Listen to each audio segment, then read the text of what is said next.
আসসালামু আলাইকুম সবাইকে। কেমন আছেন সবাই? আশা করি সবাই ভালো আছেন। আমিও আপনাদের দোয়ায় আল্লাহর অশেষ রহমতে অনেক অনেক ভালো আছি।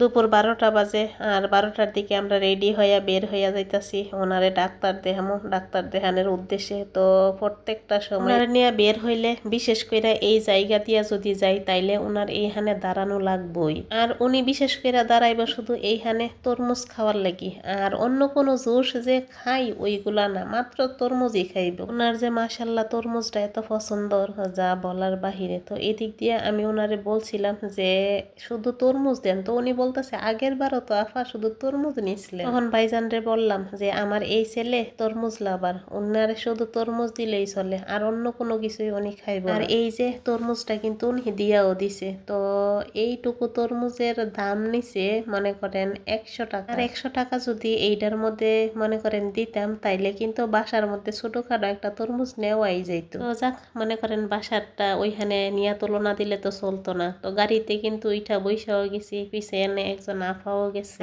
সিটে বসার 5 মিনিট পরেই গাড়ি ছাইড়া দিছে। তো দৃশ্যটা দেখছেন মাশাল্লাহ কত সুন্দর লাগতেছে। রমজান মাস, এই রমজান মাসের মধ্যে কিন্তু মনে করেন বাসা থেকে বের হইতে কোনোখানে যাইতে একদমই ভালো লাগে না। আবার যদি হয় ডক্টরের কাছে তাইলে তো মনে হয় যে আরো প্যারা, সারাটা দিনের টান দিব এই হসপিটালে গেলে। বাচ্চা কাচ্চা শরীর অসুস্থ থাকলে তো নিয়েই যাওয়া লাগবো। ওনারে নিয়ে গেছিলাম, বলছিল 1 মাস পরে আবার যাওয়ার লাগি। তো আজকে 1 মাস হয়ে গেছে, এর জন্য আবার দৌড়াইয়া গেলাম। আমার ছেলের জন্য সবাই একটু দোয়া করবেন। আর তাইবা মনিরে বাসার মধ্যে রাইখে আমি আর উনি আমরা দুজন গেছিলাম গা। তো তাইবা মনিরে নিয়ে আইছি না, কারণ গাড়ি ঘোড়া দিয়ে যাবো, এর জন্য তাইবা মনিরে আনছি না। আর এদিক দিয়া এই যে হসপিটাল থেকে বের হয়ে গেছি, ডাক্তার দেখানো শেষ। আর ওনারে নিয়ে যখন আমি হসপিটালে আই তখনই ওনার এই যে মনে করেন ফাঁকি গুলারে দেখাই লাগে। আর বিশেষ করে এখানে আইলে আইব তো ঠিকই, একেবারে না দেখা যাইতো না।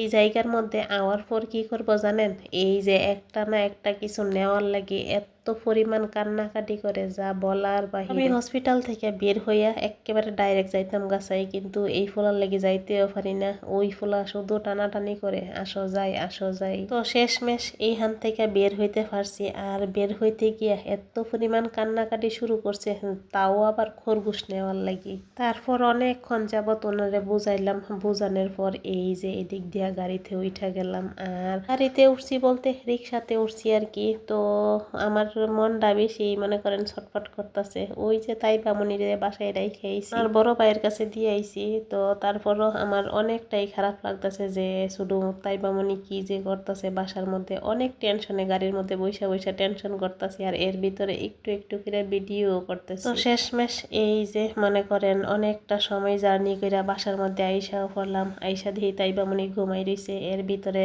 এই যে রান্নাও বসাই দিলাম, কারণ রান্না তো করা লাগবো, পেট যেহেতু আছে খাওয়া তো লাগবোই। পেট তো আর মানতো না যে তুই আজকে খাইস না। এর ভিতরে এই যে মশলাও নামাই নিলাম। আর এই মশলা ফ্রিজেই ছিল, ফ্রিজ থেকে এইখানে নামাইলাম। এদিক দিয়ে রান্নাও বসাইলে দিলাম। আর এর ভিতরে ইফতারের সময়ও প্রায় হইয়া যাইতেছে, এর জন্য বড় ছেলের ইফতার আনার লাগি দোকানে পাঠাইছি, কারণ বাসায় আইসা আজকে আর ইফতার বানাইতে পারতাম না, যেই কারণে রান্না বসাই দিছি যে রান্নাটা যদি কইরা লাই তাইলে অনেকটা রেস্ট নিতে পারবো। সবার কাছে আমার একটা বিনীত অনুরোধ, যারা আমার ভিডিওটা দেখতে দেখতে এতটুকু আইসা করছেন দয়া করে অবশ্যই একটা লাইক দিয়ে যাইবেন, আর সাথে সুন্দর একটা কমেন্ট কইরা যাইবেন, কারণ আপনার একটি সুন্দর কমেন্ট আমার কিন্তু পড়তে অনেকটাই ভালো লাগে। আর আপনার একটা লাইকের মাধ্যমে আমার ভিডিওটা আরো অনেক অনেক অনেক বন্ধুগণ দেখতে পারবো। তো আসার পর ভাবছিলাম আর কি যে মুরগির মাংস নামাইমু। তো মুরগির মাংস নামাইতে গিয়া সব কাগজ তো একই, এর ভিতরে এইটা নামাই নিছি, পরে নামাই দিয়ে কি আর এইটার মধ্যে তো মুরগির ফা আর দানা, এর মধ্যে দুইটা ওই যে লেগ পিসও দিয়ে দিছিলাম, এইটা ইয়ামিনের জন্য। উনি আবার এই লেগ পিসটা খাইতে অনেক পছন্দ করে। মোটামুটি সব বাচ্চারাই কিন্তু লেগ পিস খাইতে খুবই পছন্দ করে। তো দুইটা দিয়ে দিছিলাম, একটা তাইবা মনির আর আরেকটা ইয়ামিনের। কারণ আমি যে সময় মুরগির মাংস ফ্রিজে রাখি তখনই দুইটা কইরা দিয়া দেই এক মুরগির, কারণ ওই যে 2জন সদস্য আছে এর জন্য আর কি।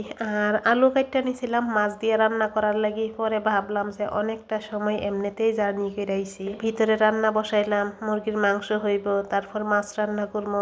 একেবারে শরীরে কুলাইতেছে না, যেই কারণে আর মাছ রান্না করতাম না। এমনিতেই রমজান মাসে রোজা রাইখা বের হইতে মন চাই না। তো ইয়ামিন মিয়া আইসা পড়ছে, আইসা বলতেছে ওনারে নাকি মাংস দেওয়ার লাগি, এর জন্য একটা লেগ পিস ওনারে দিয়া দিলাম। আর আমার ভিডিওটা কিরকম হয়েছে অবশ্যই কমেন্ট করে বলবেন। একেবারে শেষ পর্যায়ে আইসা পড়ছি। ভালো থাকবেন সবাই, আজকে এতটুকুই।